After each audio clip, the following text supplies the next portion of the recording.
Alhamdulillahi Rabbil Alameen, wassalatu wassalamu ala ashrafil anbiya'i wal mursalin, wa ala alihi wa sahbihi ajma'in. Assalamu alaikum wa rahmatullahi wa barakatuh. Toute louange pour Allah subhanahu wa ta'ala et tout remerciement pour l'occasion qu'il accorde nous cette année à l'occasion du grand mois de Ramadan, le mois qui est rempli de bénédictions. Je vais choisir pour vous un thème très important et cette année-ci, je vais faire une série de bonnes sessions sur la méditation sur le Coran. Allah subhanahu wa ta'ala lui peut dire dans son livre béni, dans Surah Swad, verset 29, A'udhu billahi minash shaitanir rajim,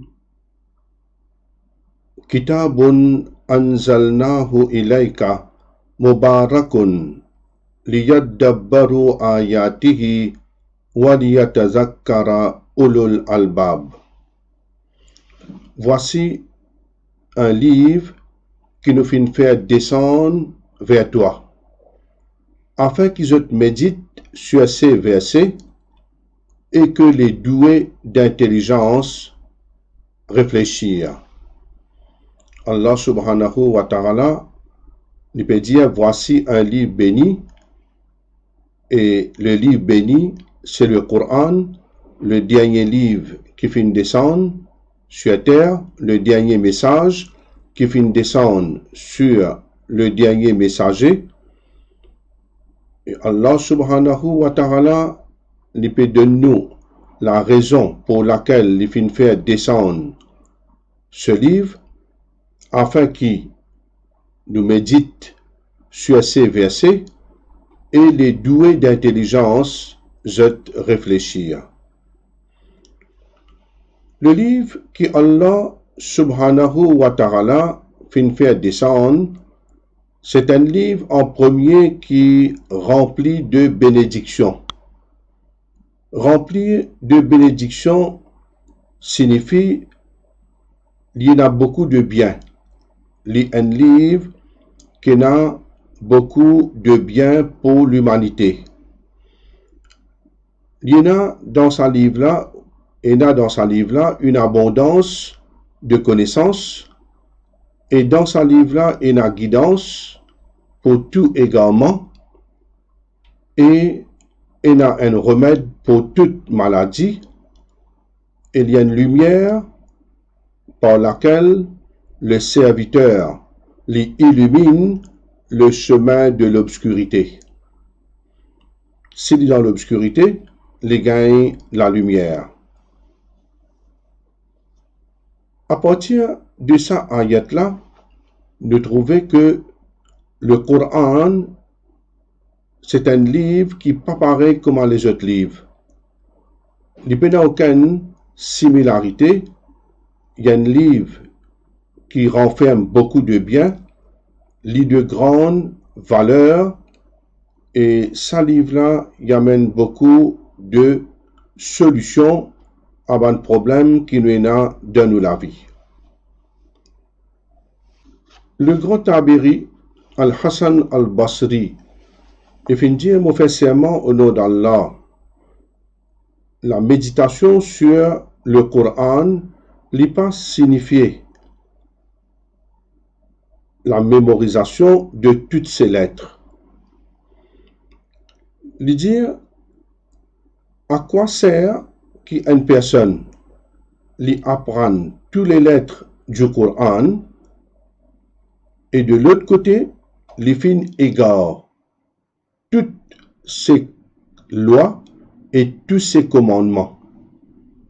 Il fin égare toutes ces lois et tous ces commandements, et la personne lui fin lire le Coran en entier, mais malheureusement pas trouve aucun bon caractère dans lui et pas trouve aucune bonne action dans lui.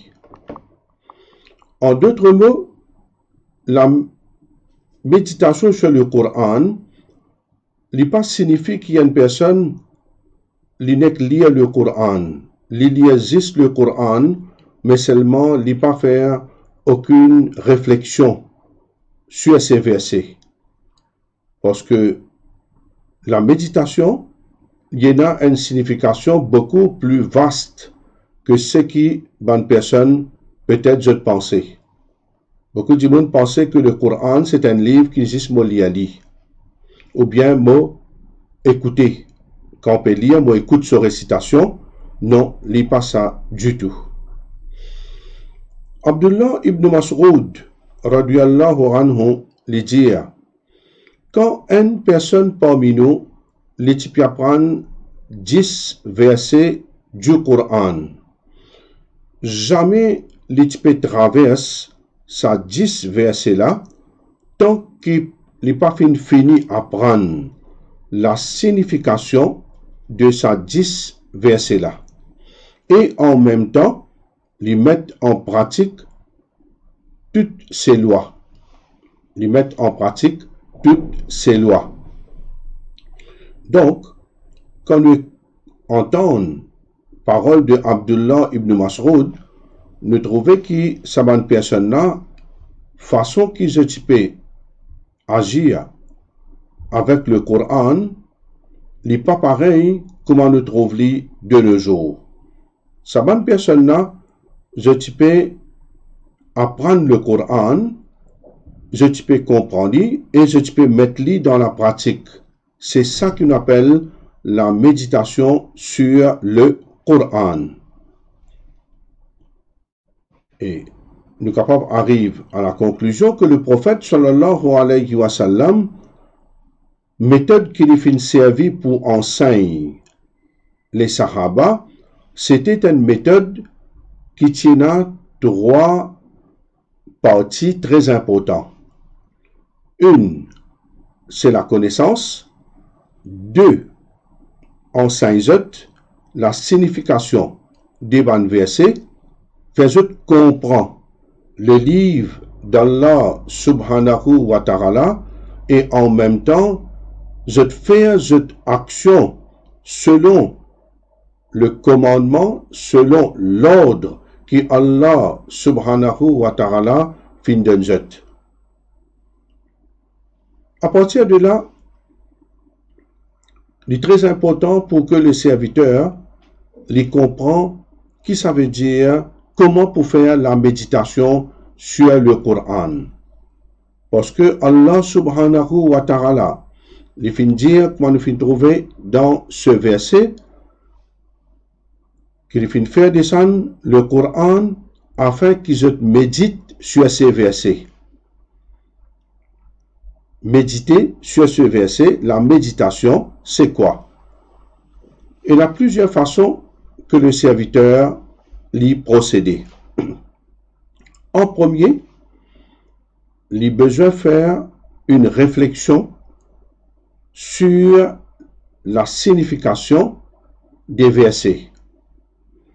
Quand il peut lire le Coran, il n'est pas juste seulement lire pour lui gagner récompense pour chaque lettre qu'il peut lire, il gagne récompense.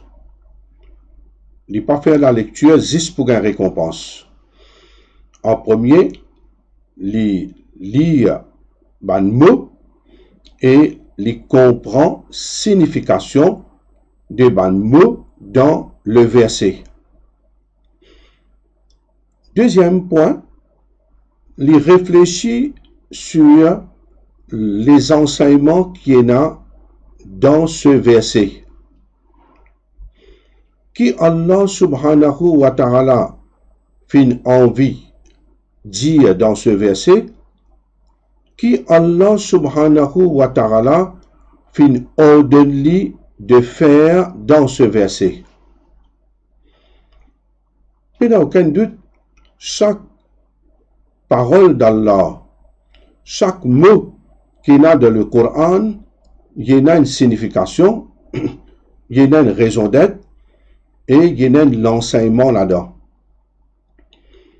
Et troisièmement, le serviteur le besoin comprend le but pour lequel Allah subhanahu wa ta'ala fin prescrire ban la loi. Le but pour lequel il fin prescrire ban la loi. Là, nous dans le mois de Ramadan.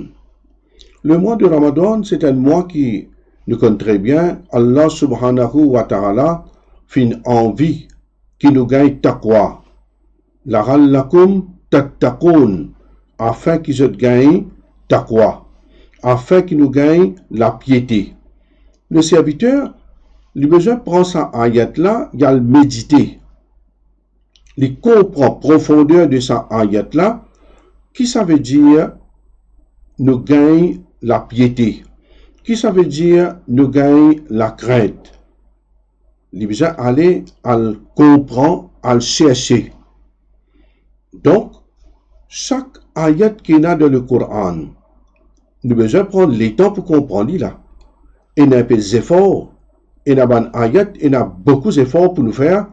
Tout dépend de son longueur, tout dépend de quand c'est mots qui est dans là-dedans, de ce qu'Allah subhanahu wa ta'ala fait envie qu'il nous apprenne. Et nous connaissons très bien aussi que le Coran, c'est un livre qui est rempli de bonnes exhortations. Il y a un livre d'exhortation. Il y a un livre qui est rempli de conseils. Un conseil qu'il y a dans le Coran, ne pas lire nous aller, non. Un conseil, se botter côté, c'est me comprendre, m'étudier et me mettre dans la pratique. Quand Allah subhanahu wa ta'ala peut conseiller nous, reste loin de telle chose. Les connaissent raison, bien souvent, des fois, nous ne pas qu'on raison là. Mais il a envie du bien pour nous quand les gens nous restent loin de bonnes choses. Nous besoin de nous réfléchir, nous penser. Par exemple, les gens comme ça restent loin de la boisson alcoolique. Il y a plusieurs raisons.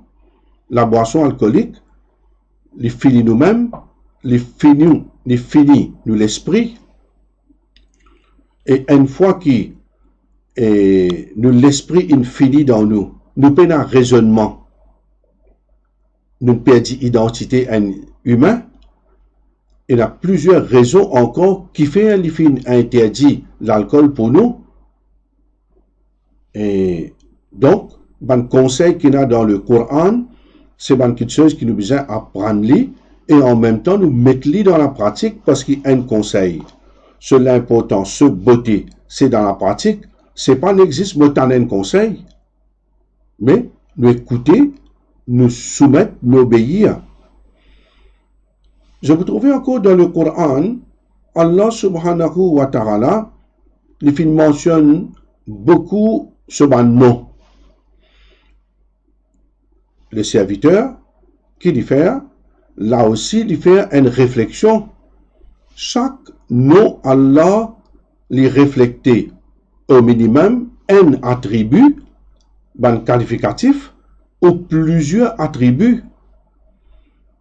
Nous besoin comprendre chaque nom Allah.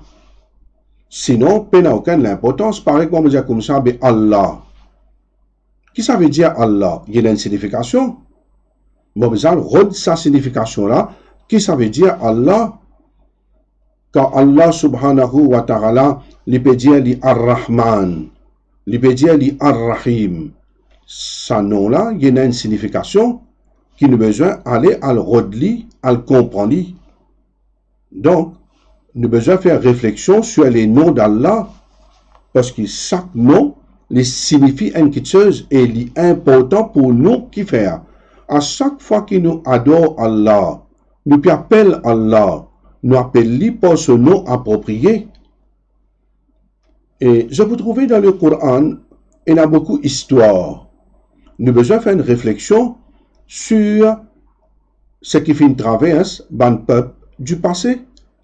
Nous avons besoin de connaître qui n'arrive et qui fait qu'il n'arrive telle et telle chose.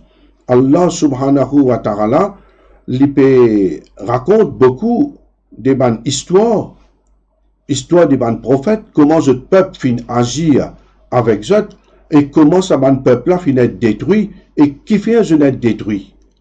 Nous besoin comprendre, faire une réflexion, et nous tirer bonne leçon, afin que nous aussi, ne pas faire pareil comme un bon peuple du passé. Donc, la méditation, est obligatoire. La méditation, est essentielle. L'essentiel quand nous lisons le Coran, nous devons faire bien attention avec le verset qui suit. Allah subhanahu wa ta'ala lui peut donner nous un grand avertissement. Dans Surah Muhammad, il dit Afala yatadabbaruna al-Qur'ana am ala qulubin aqfaluha. Est-ce que je pas médite sur le Coran ou bien il y a un cadenas le jeu de l'équerre. Il y a un cadenas. Allah subhanahu wa ta'ala lui adresse ban dimoun, ban serviteur et lui peut dire il dit comme ça, je pas médite le Coran, quelque chose qui empêche de réfléchir. Ou bien le jeu de l'équerre, il y a un cadenas qui empêche la vérité rentrer. Je ne finis mettre un cadenas le jeu de l'équerre d'une manière qui aucune la vérité pas pour entrer, juste le mal et l'impureté qui fait aimer de jeu de l'équerre. D'une manière qui une bonne parole pas capable de percer rentre dans sa l'équerre là. Donc, bonne frère et bonne sœur, à partir de là, de sa première session là, pendant le mois de Ramadan, nous prenons plusieurs sessions qui poursuivent. À chaque fois que nous pourrons rencontrer, Inch'Allah, subhanahu wa ta'ala, nous pourrons aborder un ayat dans le Coran ou deux ayats et nous pourrons élaborer là, nous pourrons faire une réflexion, nous pourrons méditer ça ayat là en espérant que Allah subhanahu wa ta'ala lui pour ouvrir nous l'esprit, lui pour illuminer nous les cœurs, nous l'esprit, et lui pour donner nous la compréhension de ce qu'il y a dans ce livre, et lui fait nous et vin ban serviteur qui vraiment peut lire le Coran, peut comprendre le Coran et peut bénéficier avec le Coran durant ce grand mois de Ramadan. Wa akhir dawana anil hamdulillahi rabbil alamin. وصل اللهم على سيدنا محمد وعلى آله وصحبه أجمعين آمين والسلام عليكم ورحمة الله وبركاته.